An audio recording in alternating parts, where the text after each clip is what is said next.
And I made a decision at that point that I was going to rededicate my life to the work I do, doing interventions. And I'm going to share something with you that I think could tell it a little bit better than I can. An adult, he can tell us to go ourselves. Hey, that's him. He's probably going to get his dope. Narcotics, petty theft. Yeah. Here's a cell where some went awry. You're gonna die! You don't think of a Where'd he go? That way. Come on, Tom.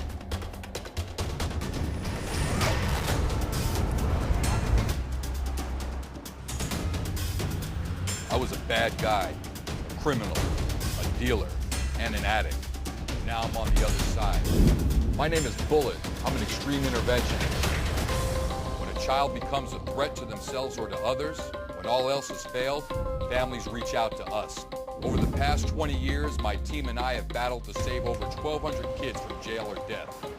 My partner, Tony, he lost his son and brothers to drugs. He's committed to doing whatever it takes to helping others avoid that fate. You're worth it to your family. The madness has got to stop. Lauren, an abusive childhood and reckless youth, gives her the unique ability to connect with kids on the brink. You will never forget this age, ever. Irish Mike, my oldest friend. I rescued him. He was near death, living on the streets. Now he's joined my team. There is a kid out there who really wants it. Some people have a problem with what we do. They say it's upsetting, traumatic. What I'd say to them, if it was your son or daughter, we're exactly who you'd want to call. That's just the way it is. But more importantly, having an edge about me helps me do the work out in the street to help these kids. I've shared a lot with you about lessons, but I'd have to say the most valuable lesson that I've ever learned is that no matter how far down the scale in life I've gone, I now see how those experiences may benefit others. I want to thank you guys very much for allowing me to share my story with you.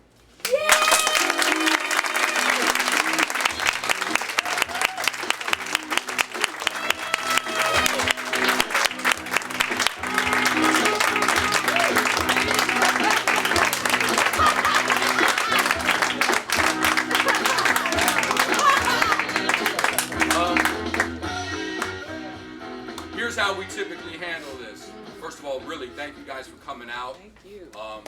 You're welcome. What we do is we hang out for a while, man, because we're all family here, and we talk about how we're doing and how you're doing and what's going on. And if you want to share, if you want to, this is always, this is a living, breathing thing. This show, it's always a work in progress. So we love your, thank you guys for coming. The groups that came here today. I know there's a couple of treatment centers that rolled through today. And I'd like to thank a few people also, if I may do so. I would like to thank my main man in the booth, Don Antonio, for doing a tremendous job. Don Antonio, my dear friend. I would like to thank the director of the show, Mr. Frank Kahn, who's here in the audience. I would like to thank my wonderful aunt, Gail, who is a producer and has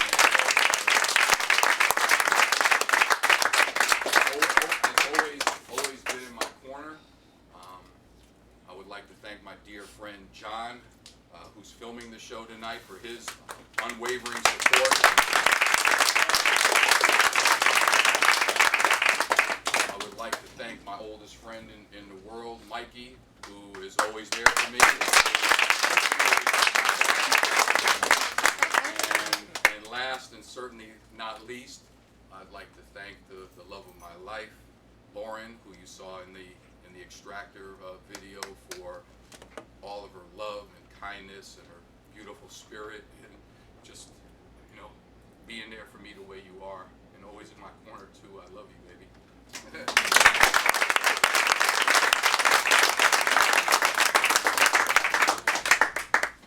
think I'm good, man. We open it up for questions. If anyone in the audience has any questions for Bullet. So, just like at a meeting, if anybody wants to stand up and share something about what's going on in their recovery, it's always good. Does anyone want to stand up and share? Anybody have any questions? My man? It's funny, man, because addicts love to talk and shit. But you know, we get into a situation like this. Everybody's quiet at first, and then nobody wants to leave. So we'll just wait you out. Yeah.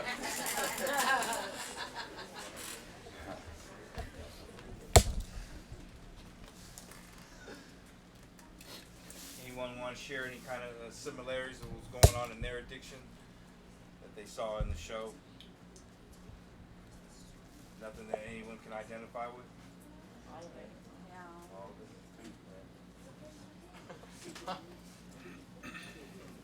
Do I have to say my name or what? Yeah, no, it's not a Okay. meeting. I can't stand right now neither. It's okay. No, I like your bathroom scene when you're talking with the guy in the mirror, man. It brought me back to that house in Oakland I used to live in, where I used to shoot dope, and like I'd always wind up in bathrooms, and they always have fucking mirrors in bathrooms. And you like, and there's that one time where you like catch a glimpse of yourself in the mirror, and you just like with all the earnestness like hate yourself. And you know, I've been immobilized, and I because I dislocated my knee, and it's hard for me not to be active. I've been feeling a little bummed lately, but just like that screaming into the mirror, like, dude, it brought back some like gratitude that I haven't felt in a long time. I haven't felt that level of gratitude for not being that dude in a trap house in Oakland. Just hating myself, and you know, I want to thank you for inviting me out and for your performance. And you know, I think that show is something that like absolutely needs to be shared. I think everybody across the country needs to know what's really going on. So thank you.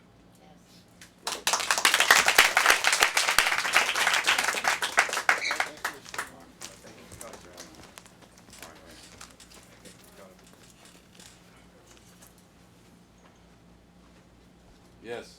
I just want to comment about the part where you say, we got it now, you know, like you were like, I know how to stay sober, that part.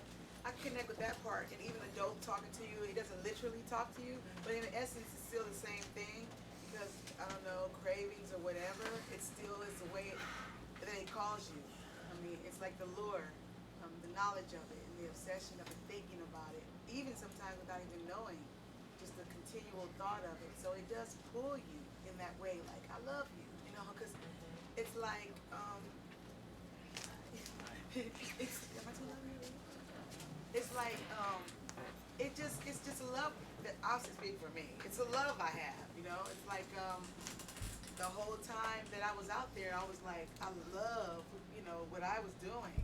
And so I do connect with that part. And even talking to your parents saying, you know, I got this, I can do this now, you know. Be it talking to them verbally or just showing them, you know, by going to a rehab, you think you got it, you know. Me just finally realizing that you really can't just take one hit or do anything. It's not, it's something that just can't be done. And I have to still pound that into my own head, you know, and still being in rehab, about to leave. It's like, I just barely got over I can't have any wine in my head, even though I know statistically as well as otherwise that it's been proven that you can't do these things. And so yes, that mind, I've learned to just sit and let it pass. I practiced while I was in rehab, sitting and let it pass. But that's gonna be my technique. Because it really does pass. You just sit for a while and let those little things that come and go in your head pass. But yeah, I can connect with that. Saying I got this, I know how to stay sober now, you know, either to myself or someone else. Thank you. My name is Naimi and I'm an addict. Hi, The part that touched me is when you took that first hit and all the pain and where it all starts. And I just want to comment that that felt that, you know, that's what I had to say. Thank you very much. Alma, what did you think of the show? Well, I'm not close to anyone that has ever used or anything, so I never knew, and you always wonder, and I guess it's easy to judge people that start that, and you don't know what's really going in their lives, you know? So, I don't know, the show really took me to every step of your life and what got you into that place. In the same moment she mentioned like what you felt when you first tried it, and you know I understood better, and I guess it helped me not to judge people that end up that way, because there's a reason behind it all, you know. So. Good, thank you. You all believe that being an addict is a disease? Yes. You all know that, right? Oh yeah. You'll be fighting this for the rest of your life. 20, 30, 40,000 years clean, he's still fighting. Yes, sir. Hey, When you noticed that you were chasing Manny, you were chasing her, and she turned around in your dream, and you were chasing your mom. Right after that dream, did you go search for your mom? No, I really didn't. I just kind of felt like I learned something about myself that maybe going into the next relationship, I wouldn't have to, the person wouldn't have to be a replacement, you know, for my mom's love. You know, it was just more of a self-awareness thing.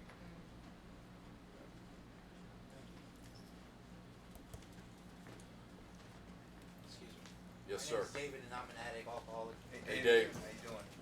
Has anybody asked you if you have left your legacy or your children? Do you have any children? We're working on it. That's great. I'm glad you asked that, man. Yeah, I hope you do. God bless, bro. Yeah, God bless. thank you. Many blessings. Thank you, brother. This is the quietest bunch of addicts I've ever been with, man.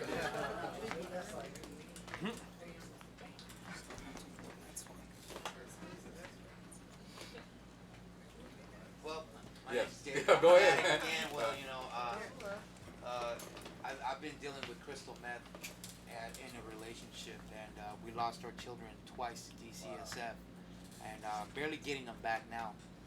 And I noticed that this drug right now, and top with society, it's a very out lavish drug that gets given to anybody, and it's deteriorating minds. It's bringing out a lot of just evilness out of people. It takes the care and love out of any situation, because we didn't even care enough to care for our children, you know. So you know, this crystal meth is it's a pretty dangerous drug out there, you know. And I've been to a lot of Christian homes. I've been to Christian home to Christian home to Christian home. I know the Bible back and forth, you know. I know the Word of God, and I know what He asks us for. But I've never learned how to love myself, even though I'm praising Him, until I came to AA. You know, Narcotics Anonymous and AA show me that you can be yourself and who you are and who you really are, and learn how to get really honest with yourself. Something that I couldn't really get at a church, or you know, like, oh, there's a miracle, you're healed. You know, it doesn't work that way. You really have to work with yourself and know yourself and who you really are. You stop lying to yourself, basically. You know, and I see that's what you did in your walk. You know, when you were in that bathroom and you just had enough.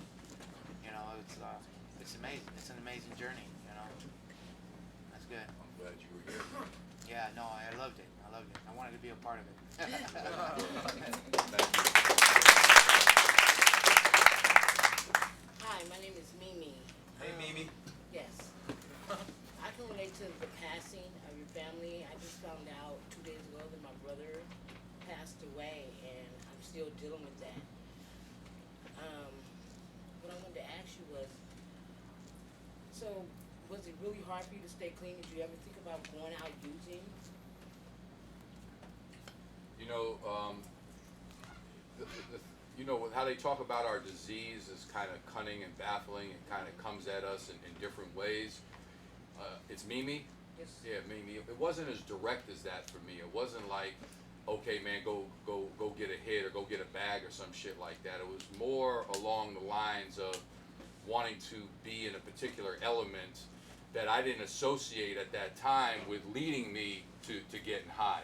But if I would have continued on that path of hanging out with a particular element, then certainly that would have been the outcome. But to answer your question, it didn't come at me like directly. It kind of came at me peripherally. Yeah. And what he said, being aware of how it comes at you is half the battle. And if you're aware of how it affects you and what always happens with you and how you always relapse and why this happens, that happens, is all part of the process. And what he said, how learning about yourself is important, and what makes us tick, and what makes us do the things that we do, and why we keep doing it. That's what I used to say when I was around. Why the fuck do I keep doing this shit? Right. I always end up in jail with no money, nothing, downtown, Skid Row. It always ends up bad. And I couldn't figure out why I kept doing it. So I had to develop weapons on how to fend against it. So Do you two, well, both of you can answer the question, but they say that 2% of our addiction is the use itself and the rest is emotional, the cause of it or whatever? So I'm saying, do you believe that the majority of our addiction is really our emotional baggage that we haven't handled? I'm sorry, your first name again was? Crystalette. Crystal Lynn? You'll have his take on it, I'll have mine. You know what I think about that? I think it's good to be thoughtful the way that you're being and kind of, hey brother, all right man. I think that's it's always good to obtain knowledge and to be inquisitive and analytical. What I have found in my recovery is that actually works against my recovery. The more I start thinking about percentages or this shit or that, or pontificate or philosophize, or if I'm a fucking big book thumper and I know so much, you know what? I just keep the shit simple, man. I don't pick up no matter what. I don't put too much thought into it. I don't have no reservations. I don't play any backsliding or I don't play games with my recovery. I don't fucking outthink myself. I keep it straightforward, man. I just keep stepping. Yep. I'm similar to that, but I had to figure out where, through counseling and talking to my counselors, the last rehab I was at was at Claire Foundation. And by talking to him, I really had to dig deep in myself and where this path of using began.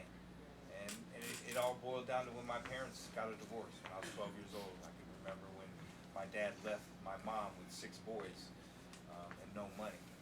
Me holding on to my dad's leg, telling him not to go, begging him not to go. Immediately after that, I started smoking weed. I think I was 13 or 14. And it just kept escalating. I found using was a good way to numb any kind of emotional feelings that I was going through. Whatever is a problem in my life, I'll go use. But it always ended up, being worse. It ended up worse because after you came down, then you still have to deal with the problem. So, well. My question is to Evans. Oh, sorry. My boy Josh. Do you sponsor or help children or any guys now? I mean, what do you do? Where are you guys located? What do you? Well, we spend a lot of time here. A lot of time here, a lot of time in Florida, sometime in New York. But we're here, and I've got. I don't have a lot of people I'm sponsoring right now, just two at this time. But I've sponsored a lot of people over the years. Okay.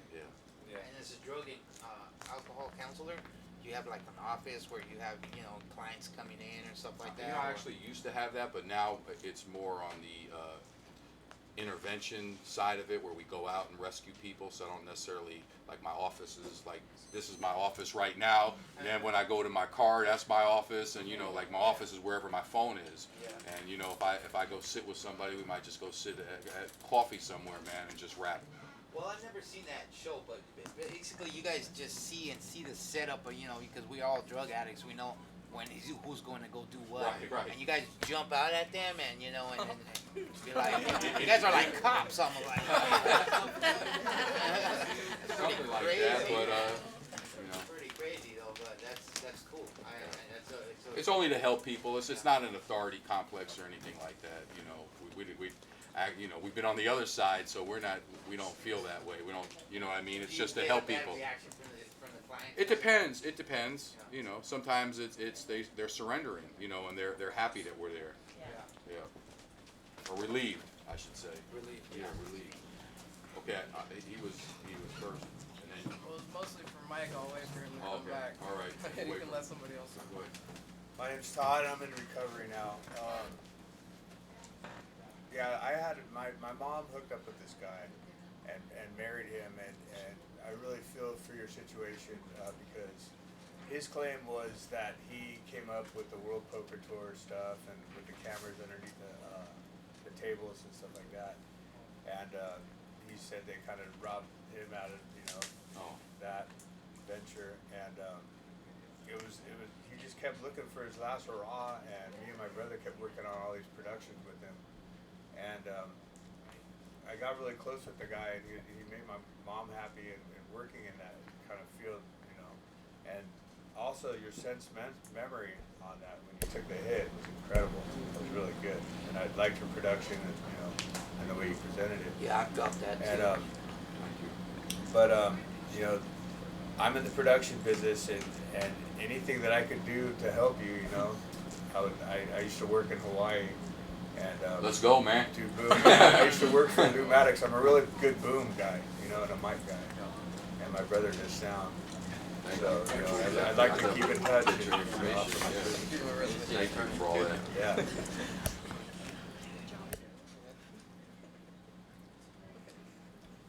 Yes, sir. I'm in Royal Palms and recovery too. Would you have any advice for people that don't really take recovery serious? Like not me, like I'm saying, I see that a lot, like, you know, because there's some people that are in it to win it, and there's some people that are like, there's some people that. I get it. Here's my answer to that. If you're not taking recovery seriously, then do the people that are a favor and not fuck it up for them.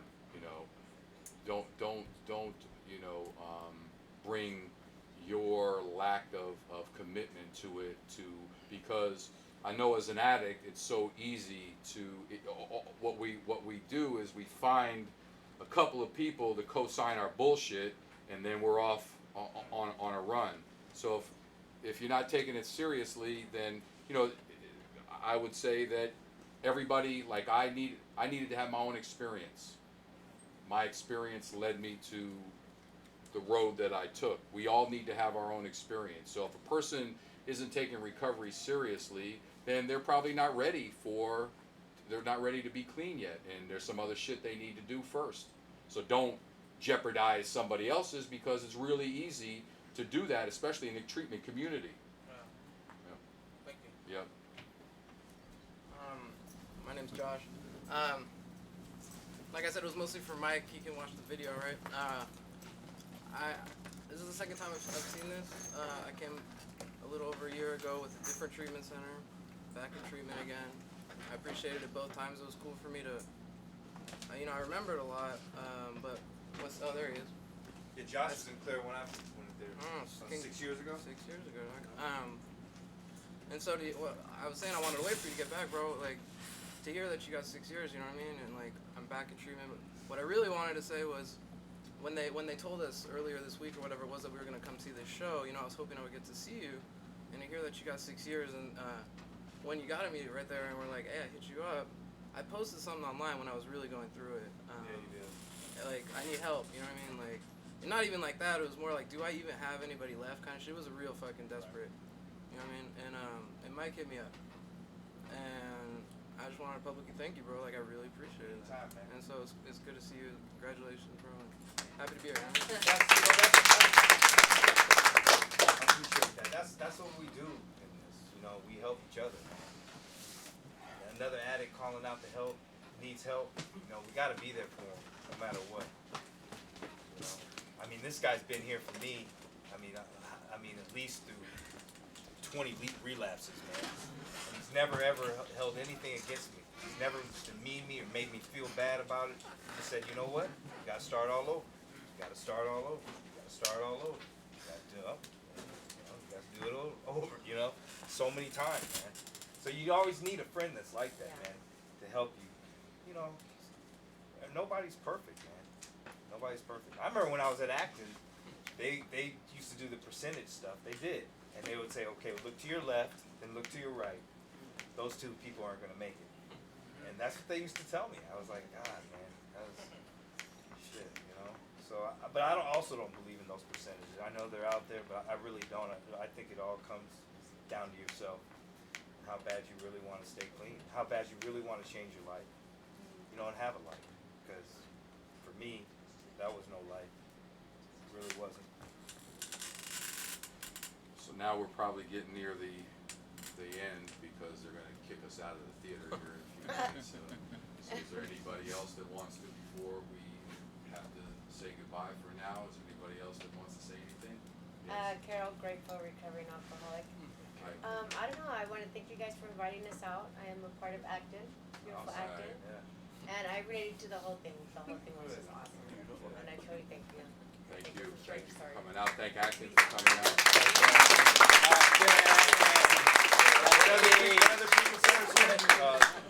Where are you guys from? Royal Palms. Royal Palms. Thank you, Royal Palms. Luxurious Royal Palms. So, all right. Well, thank you guys so much. Thank you. Thank you.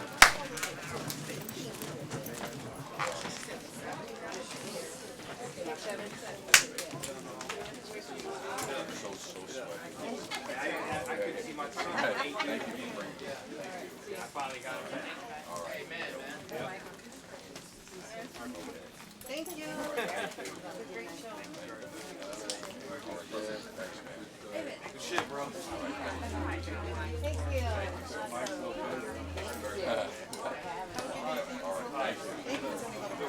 I'm leaving at 9 days. Enjoy it. All right. We're all in this together. All right, brother. Okay. All right, how you doing? All right, brother. Stick with it. So I'd definitely love to give you your email address. Okay. Thank you. Are you good with it? Remember? You too. Okay. Old school. All right. Thank you very much. T-Bullet James. You still on Facebook? Okay. I know, but I'll send you some messages. Call me, let me know if you need something. I'll send you some money. All right? What? Okay, take care. Thank you very much. You look good, Dre. Thank you.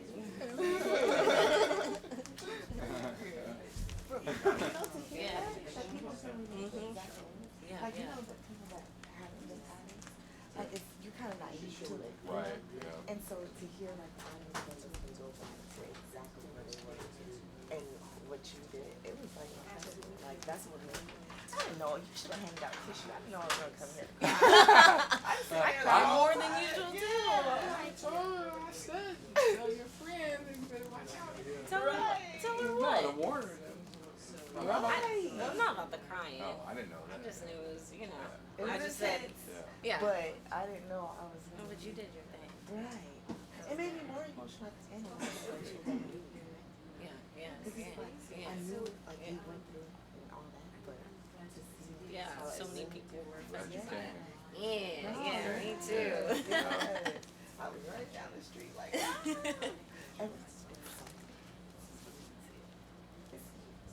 Okay, no. I had to get a jump. Last time, the flat tire. Yeah. You had to get a jump today? Today. Good show, babe. That was awesome. Yeah. Great one. Yeah, that was perfect. Yeah, that was Nice one. You going to the ladies' room? Right where you are. You want me to? No. You know my purse is back there. Yeah, I got it. I'm coming right where you are.